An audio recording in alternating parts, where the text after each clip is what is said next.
ceux qui auront cru. Donc Jésus rattache à cette grande mission de l'ordre suprême, de la moisson, au ministère des signes et prodiges. Il dit, voici le miracle qui accompagneront ceux qui auront cru. Et Jésus promet sa présence. Il dit, je suis avec vous jusqu'à la fin du temps. Je suis avec vous. Donc Jésus garantit sa présence quand nous évangélisons, afin qu'il y ait des signes et des prodiges. Donc c'est un peu ça. L'Église, après le départ de Jésus, nous voyons la Pentecôte 50 jours après. Les livres qui commencent, c'est les livres des actes des apôtres.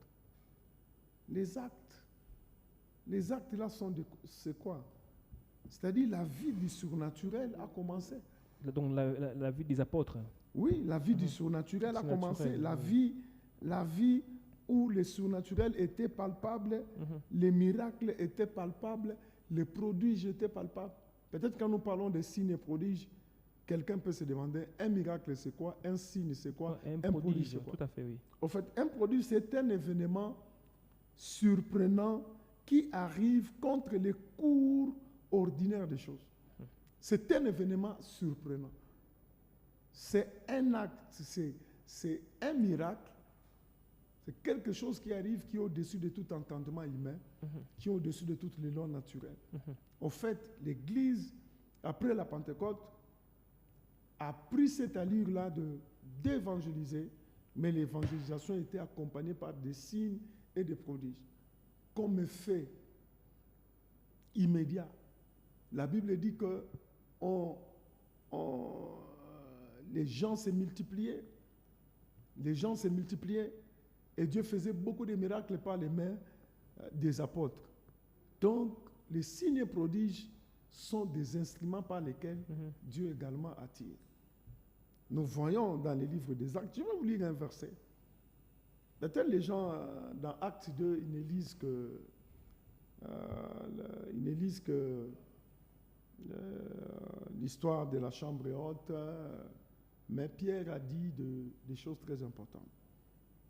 Il dit ceci dans Actes chapitre 2, Actes chapitre 2, le verset 22. Il dit, hommes israélites, écoutez ces paroles. Il dit, il veut que nous puissions écouter ces paroles.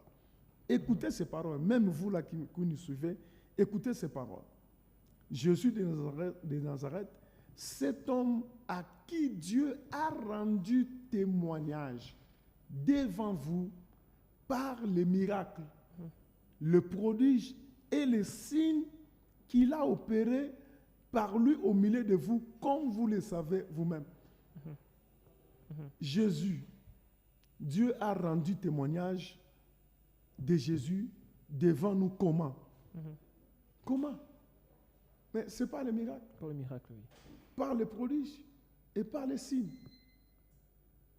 Donc les signes et les prodiges, ce sont les moyens par lesquels Dieu rend témoignage de son appelé, de son serviteur ou de sa servante. Parce que vous vous souvenez, quand Jésus on le baptisait, le Père a dit quoi? Voici celui-ci, c'est mon fils à qui j'ai mis toute mon affection. Mais ce n'était pas suffisant.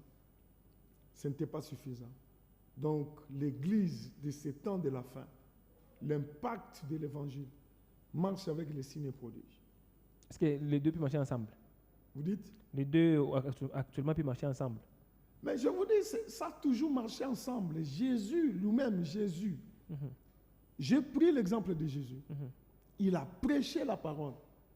Jésus a enseigné la parole. Et Jésus a fait des signes et prodiges.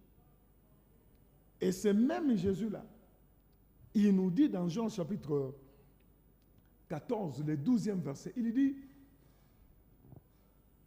ceci. Tout celui qui va croire en moi, il fera les mêmes œuvres que moi et il en fera même de plus grandes. Il dit tout celui qui va croire en moi. En vérité, tout celui qui croira en moi, il fera les mêmes œuvres que moi et même de plus grandes. Les mêmes œuvres-là, c'est quoi? C'est Jésus-là. Il dit, voici les miracles qui accompagneront ceux qui auront cru. à moins de ne pas croire au Seigneur. Mhm. Mais si tu as déjà cru, tu es candidat au miracle. Alors, pasteur, c'est quelle sorte de l'évangile qu'on doit prêcher au XXIe siècle aujourd'hui? L'évangile n'a pas changé. Mhm. L'évangile ne change pas. Parce que les mondes évoluent à double vitesse. Oui, le monde évolue, mais l'évangile n'évolue pas. Mhm. Peut-être que les instruments par lesquels nous répandons l'évangile changent. Nous avons l'Internet, nous avons la télé, nous avons, vous avez des instruments très puissants. Mhm. Ça a changé, donc, mais on l'évangile doit- en soi, Mhm. l'évangile en soi n'a pas changé. J'ai pris l'exemple de Jésus, mais prenons l'exemple des chrétiens de l'église primitive. Mhm. Hébreux chapitre 2, le verset 4. Hébreux 2, 4, la Bible dit que Dieu appuyait la parole de leur témoignage par des signes et par des prodiges, et les dons du Saint-Esprit étaient distribués à chacun selon sa volonté. Donc les signes et prodiges, Dieu vient authentifier les témoignages. Le témoignage là, c'est quoi? C'est parler de Jésus. On Là- témoigne des noms. Là, c'est Hébreux combien? Hébreux chapitre 2, le verset 4. Mhm. Le revêtement de puissance, c'est-à-dire vous recevez une puissance pour que vous deveniez mes témoins. Témoins de Christ, c'est-à-dire parler de Christ.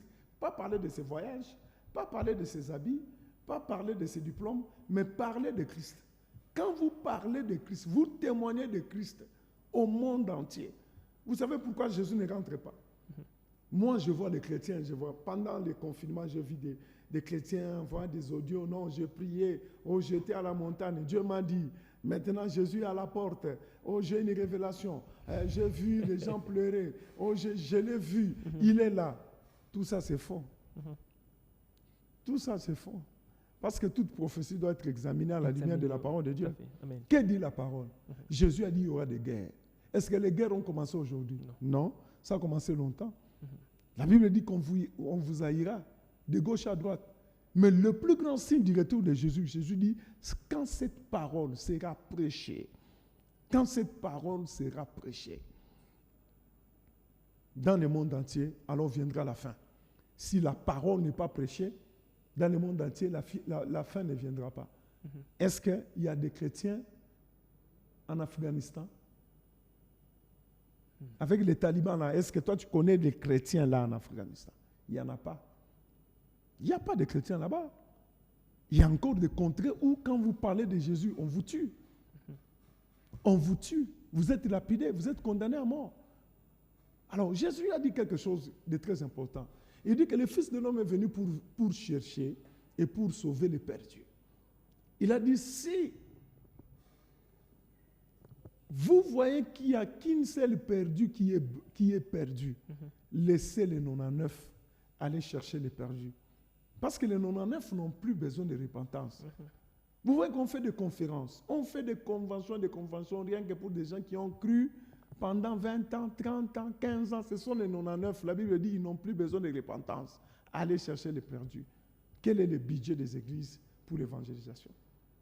Jésus ne rentrera pas comme ça. Je vous l'ai dit. Pourquoi? Parce que Dieu a investi dans l'homme.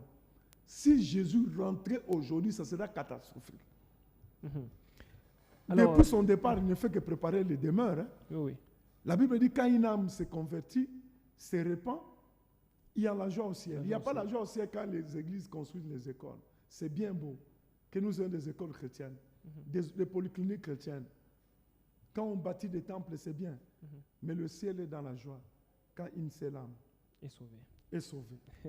Alors, pasteur, est-ce qu'aujourd'hui, on peut dire que l'évangile est pleinement avec son authenticité au sein de l'église d'aujourd'hui, comparativement à l'église primitive? Non, les contextes dans lesquels l'église primitive a évolué et les contextes dans lesquels nous évoluons, ce sont deux contextes différents. Comment ça, pasteur, différent? Hein? Comment ça différent?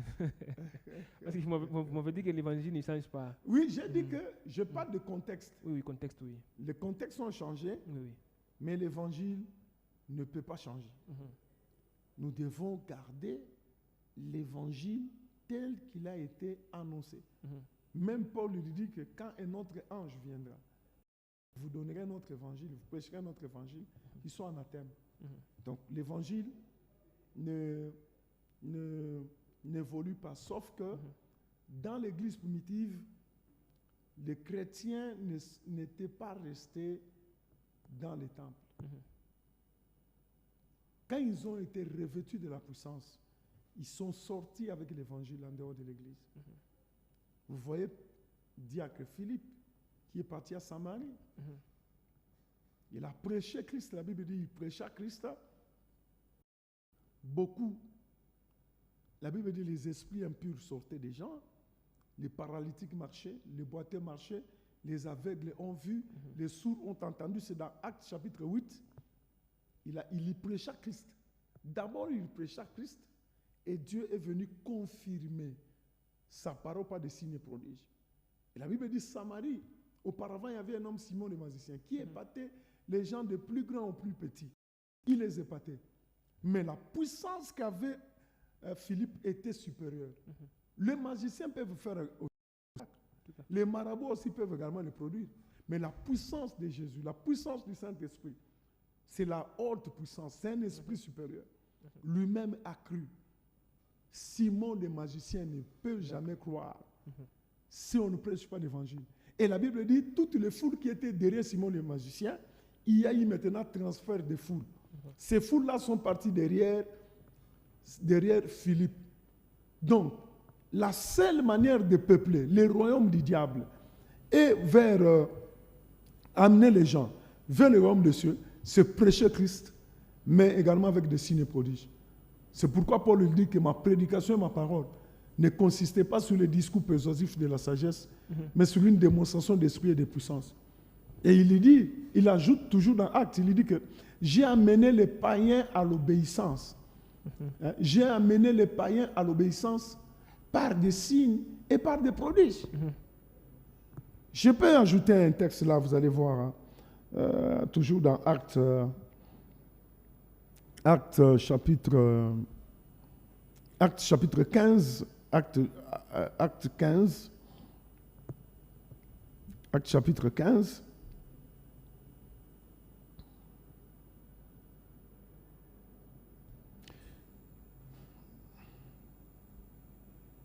Dans Acte 15, la Bible dit ceci.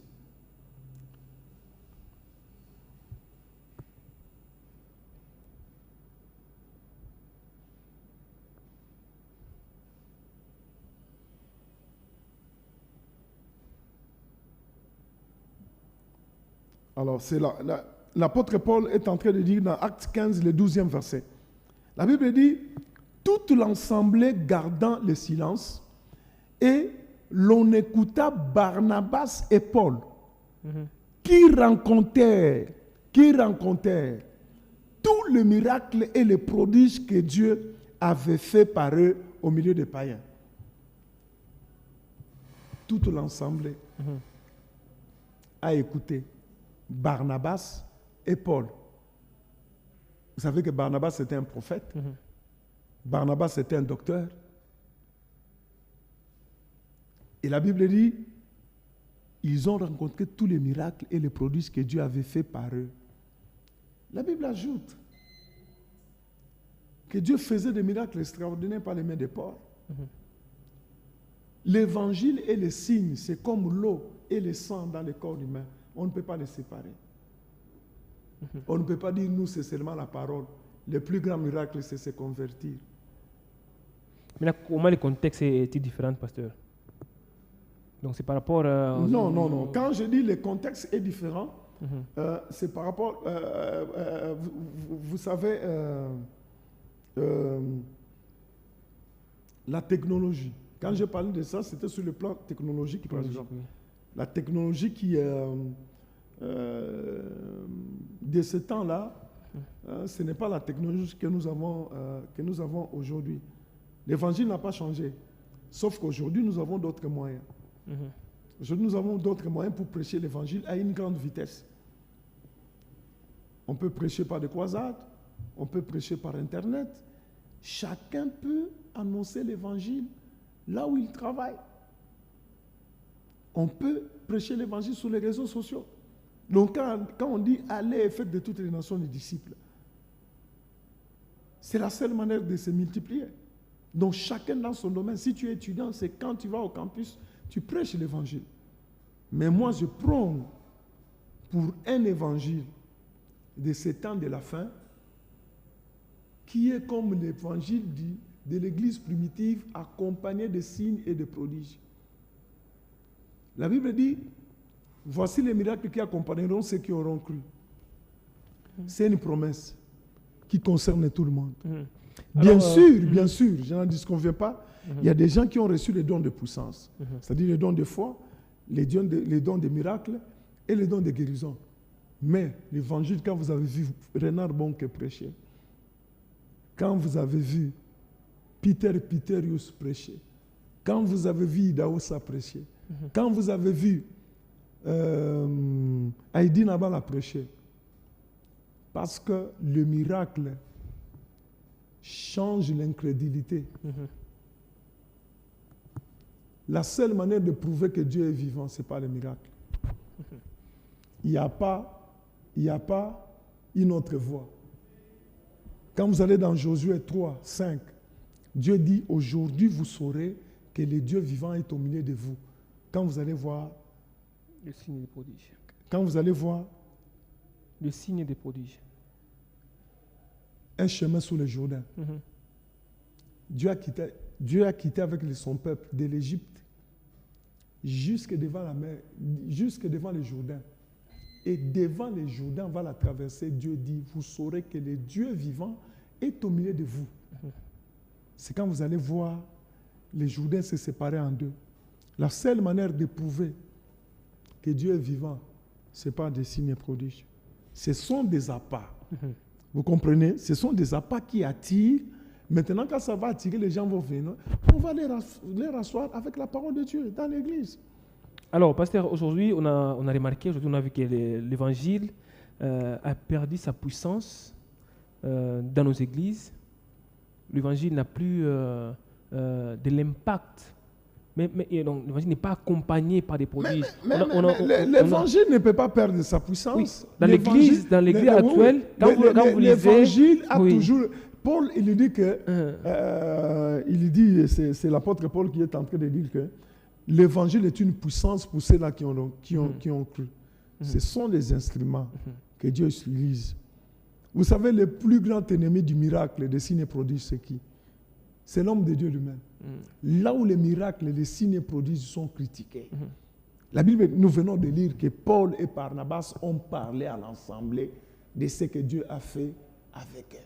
Ça, donc actuellement, je parle dans l'église actuelle comme dans l'église primitive. Oui, c'est parce qu'auparavant, vous allez constater... L'évangile n'a pas perdu sa puissance, sauf que les gens n'ont pas trouvé tellement d'intérêt à ça. Parce que les gens vous disent que le plus grand miracle, c'est quand les gens se convertissent. La conversion, c'est la conversion. Le miracle, c'est le miracle. Pourquoi on veut se réfugier? Quand on est incapable de produire quelque chose, il ne faut pas se réfugier à autre chose. Donc là, il faut fermer les églises alors? Pas fermer l'église. Parce que le salut est gratuit. Le salut est gratuit, mais le revêtement de puissance a un prix à payer. Si les hommes de Dieu ne veulent pas payer le prix, c'est autre chose. Jésus... La parole de Dieu nous dit, quand Pierre continue à prononcer ces paroles-là, le Saint-Esprit descendait. C'était chez Corneille. Et le Saint-Esprit agit. Mais actuellement, on regarde, mais vous allez remarquer que même quand les pasteurs prêchent, même quand les anciens, les diacres prêchent, il n'y a rien qui se passe, rien qui se fait. On se dit, l'évangile a perdu sa puissance. Attendez. La Bible dit ceci. La Bible dit ceci dans Actes 12. La Bible dit beaucoup de miracles et de prodiges se faisaient au milieu du peuple par les mains des apôtres. Ils se tenaient tous ensemble au portique de Salomon.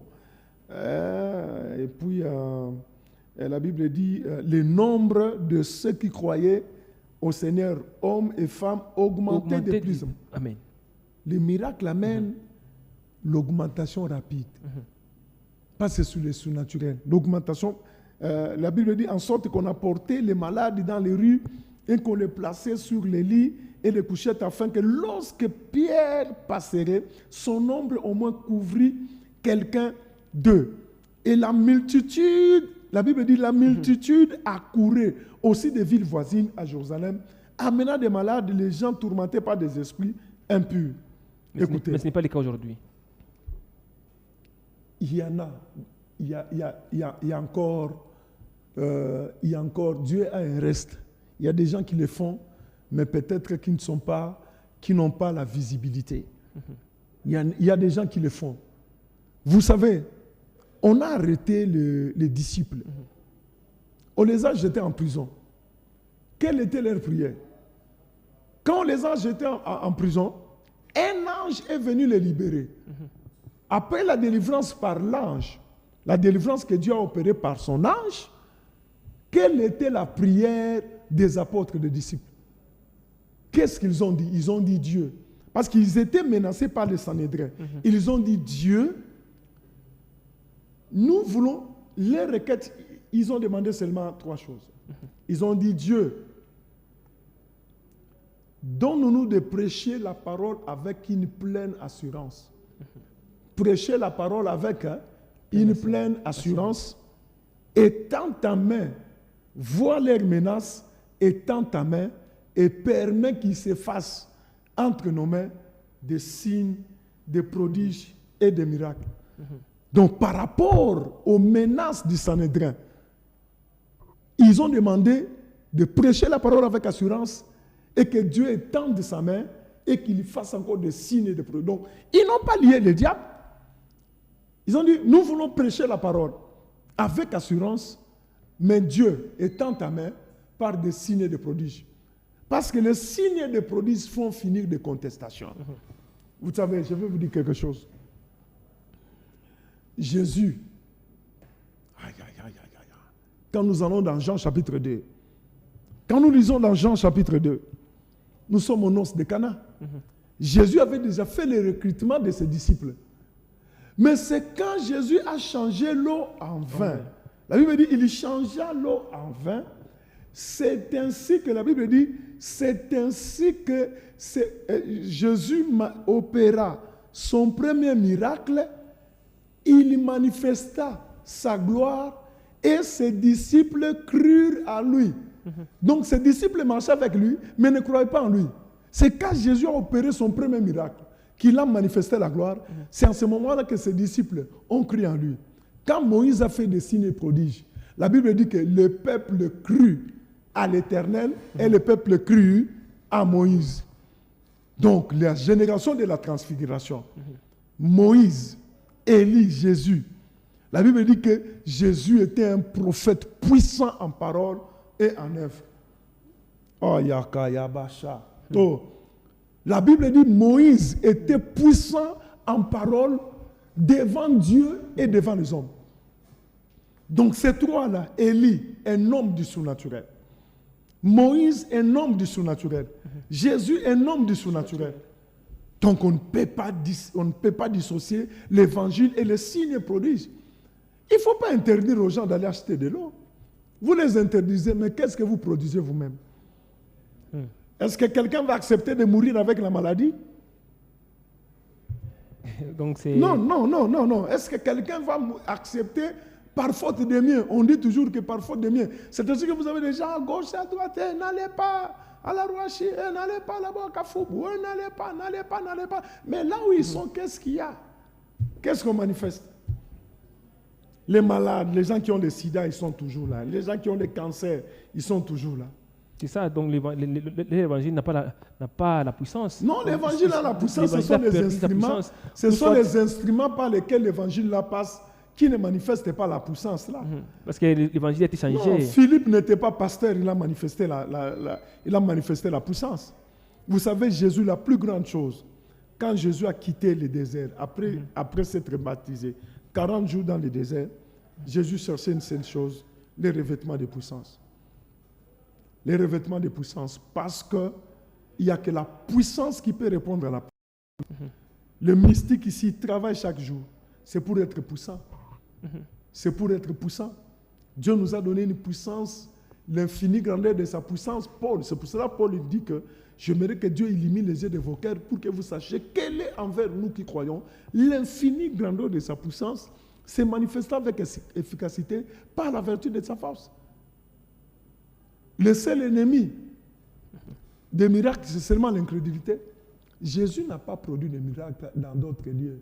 Ce n'est pas à cause de lui, à cause de l'incrédulité. Donc, il ne faut pas que quelqu'un aussi se réfugie. Non, non. Ici, je ne fais rien parce que les gens sont incrédules. Non, non. Mais parce que maintenant, comment est-ce qu'on peut garder maintenant l'évangile authentique, l'évangile dans son église? Qu'est-ce qu'on peut faire? L'évangile est authentique. Mais je voudrais dire quelque chose qui va vous faire réfléchir. Toutes les églises ne se mettront pas d'accord sur la doctrine. Parce qu'il y a des courants doctrinaux. Je vais prendre un exemple. Il y a dans les églises où on vous dit, si la femme ne porte pas le foulard, elle ne va pas entrer au ciel. Donc toutes les femmes qui sont en Europe, aux États-Unis, là-bas, ne vont pas entrer au ciel parce qu'elles ne mettent pas le foulard. Ça, c'est point d'interrogation. Il y a des églises où on dit, on évoque une loi mosaïque selon laquelle les hommes, les femmes ne peuvent pas porter les habits des hommes ou les hommes ne peuvent pas porter les habits des femmes. Ils évoquent des pantalons. D'abord, le mot pantalon n'est pas biblique. Et les habits des hommes de cette époque-là et des femmes, c'était des robes. Est-ce que nous prêchons avec des robes aujourd'hui? Est-ce que nous portons des robes aujourd'hui? Point d'interrogation. Les mêmes textes-là qui interdisaient aux femmes de porter les habits des hommes les habits des femmes, il dit que vous n'allez pas mettre deux semences différentes dans un même champ. C'est-à-dire dans un même champ, mettre les maïs et mettre les arachides. Aujourd'hui, si tu mets les maïs et les arachides dans un même champ, est-ce que c'est un péché? Il faut lire la Bible. Il y a des gens, je pousse. Il y a des églises qui estiment qu'on doit célébrer la Sainte Seine. Pas avec la grenadine, mais avec le vin. Le vin et le pain sans le vin. Mais il y a d'autres églises qui estiment que non, on ne peut pas prendre du vin. Ils prennent la grenadine et ils prennent n'importe quel pain de la boulangerie. On ne se mettra jamais d'accord sur la doctrine. C'est pour cela que Paul lui dit, le point capital de là où nous sommes arrivés, abandonnons les notions élémentaires de la foi. Sur le baptême, sur l'imposition des mains, tendons à ce qui est parfait. Qu'est-ce qui est parfait? L'évangile. Quand je parle de l'évangile, quand je parle de la parole de Dieu nous presse au renoncement des œuvres infructueuses. Ça, c'est la parole.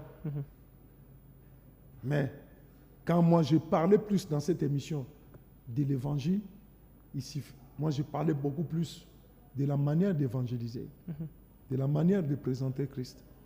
Donc, beaucoup de choses on peut avoir des divergences, mais l'essentiel, c'est que quand on a cru au Fils de Dieu, que Dieu a envoyé, qui est mort, qui est ressuscité le troisième jour, qui est le seul chemin par lequel nous pouvons avoir le salut, et les hommes abandonnent le mal, les restes, Dieu n'est pas dans les restes. Mais là c'est les fidèles qui souffrent. Les fidèles souffrent comment? Les fidèles ne souffrent pas. Les fidèles ne souffrent pas. Ils ne peuvent pas souffrir parce que, vous savez, l'interprétation de l'évangile, nous avons beaucoup de... Le christianisme n'est pas une religion. Le christianisme est une vie. Le christianisme est une vie. Je connais des hommes de Dieu dans cette vie qui prêchent la parole pure. C'est une parole qui n'est pas raccommodée, qui n'est pas changée. Il y en a qui prêchent la vraie parole et il faut avoir l'inspiration du Saint-Esprit. Donc moi, je milite à ce que, vous savez, Dieu a dit, dans les derniers jours, je répandrai de mon esprit sur toute chair. Avant de dire je répandrai de mon esprit sur mes serviteurs et mes servantes, je répandrai de mon esprit sur toute chair. Donc pendant ce temps de la fin, Dieu va répandre son onction sur toute chair. Oui, Dieu a oint les païens dans l'Ancien Testament. Cyrus fut un païen. Il n'était pas chrétien. Cyrus, il n'était pas croyant, parce qu'à ce moment-là, on ne parlait pas de chrétiens. Il n'était pas israélite. Mais Cyrus a reçu l'onction. Dieu a oint même les animaux. Dieu dit, je répandrai de mon esprit sur toute chair. Mes serviteurs, mes servantes, vos fils, vos filles. La Bible dit, il y aura des prodiges, il y aura des miracles. Donc l'Église va vivre un temps prophétique où l'onction deviendra palpable et tangible. Est-ce que, pasteur, on doit encore attendre le temps de la fin?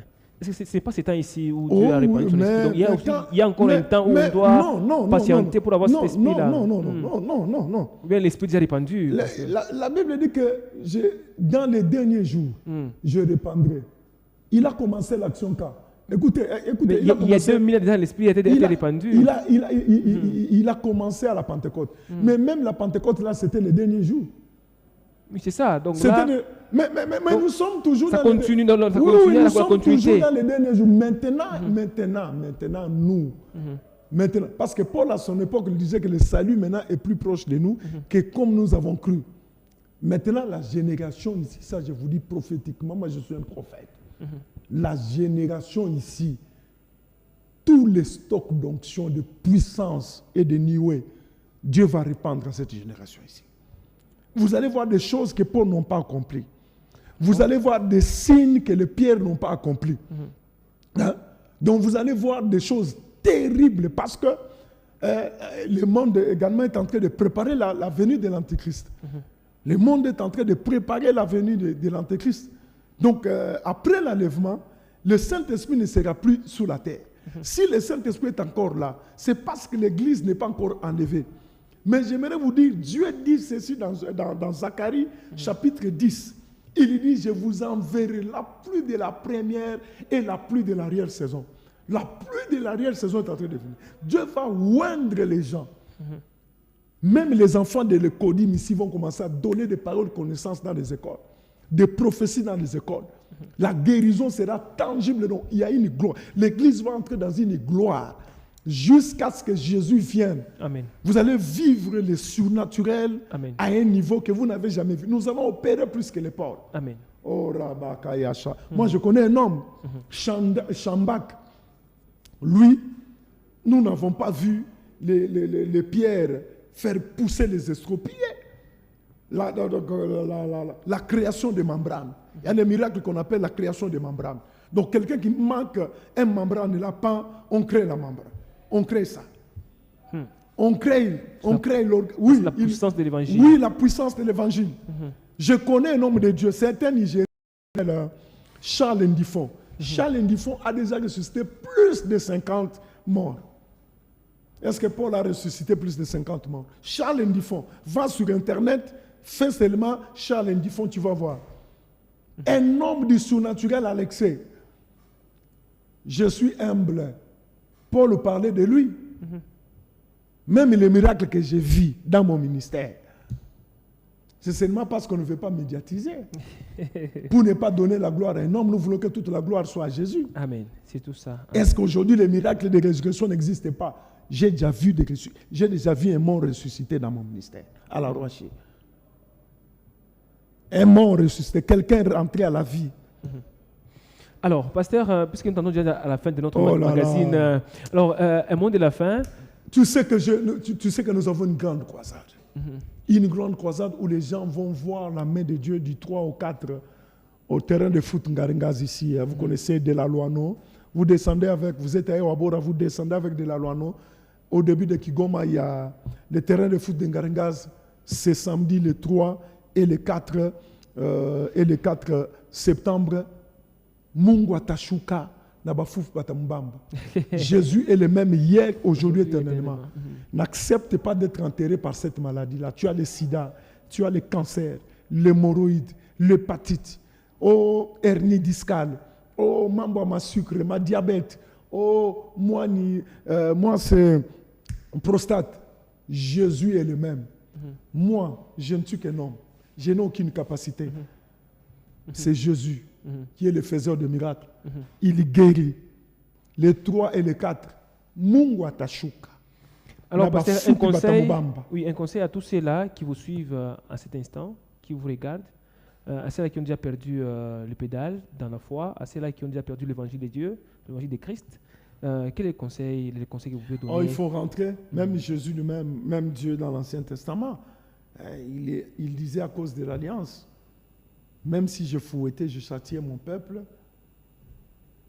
il a dit, réformez vos voies, changez vos voies, rentrez vers moi et je rentrerai vers vous. Il n'est pas encore trop tard. Parce que si tu meurs dans cet état-là, il n'y aura plus de repentance. La repentance, c'est quand tu as encore le souffle et que tu fais parler à Dieu.